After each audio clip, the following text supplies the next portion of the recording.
మానసికమైనటువంటి ఆలోచనలు చాలా వస్తుంటాయి. వచ్చిన ప్రతి ఆలోచన నువ్వు అంగీకరించకూడదు. కొన్ని వేల తలంపులు నీ మనసు ద్వారా ప్రయాణం చేస్తున్నాయి. అన్నీ మంచివేనా? కాదు. కొన్ని మంచివి, కొన్ని కీడు కలిగించేవి, కొన్ని నీకు అవసరం లేనివి, అవి కూడా నీలోండి ప్రయాణం చేస్తాయి. అప్పుడు నువ్వేం చేయాలి? వాటిని ఫిల్టర్ చేసుకోవడం నేర్చుకోవాలి. ప్రతిసారి కాఫీ చేసినా టీ చేసినా వాళ్ళు ఏం చేస్తారు? స్టెయినర్లో పూర్తిగా అది కాఫీ ఫిల్టర్ చేస్తారు. అలాగే మీ తలలోకి వచ్చిన ప్రతి తలంపును ఏం చేయాలి? మనం ఫిల్టర్ చేయాలి. నీ జీవితంలో కూడా వచ్చే ప్రతి తలంపు అంగీకరించకూడదు.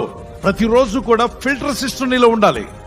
ఫిల్టర్ చేసుకోవడం నేర్చుకున్నప్పుడు నువ్వు కాపాడబడతావు. మంచి విషయాలు మాత్రం తీసుకో, వ్యర్థమైన వాటిని తీసేసాయి. మరి ఎలా ఫిల్టర్ చేయగలమండి మన తలంపులను? దేవుని వాక్యం ద్వారా ఫిల్టర్ చేయగలం. దేవుని వాక్యం ద్వారా ఫిల్టర్ చేయగలం. ఫిలిప్పీ 4:8 మెట్టుకు సహోదరులారా, ఏ యోగ్యతైనను మెప్పైనను ఉండిన యెడల ఏవి సత్యమైనవో, ఏవి మాన్యమైనవో, ఏవి న్యాయమైనవో, ఏవి పవిత్రమైనవో, ఏవి రమ్యమైనవో, ఏవి ఖ్యాతిగలో వాటి మీద ధ్యానం ఉంచుకునండి. Download ShareChat. Download ShareChat. Download ShareChat.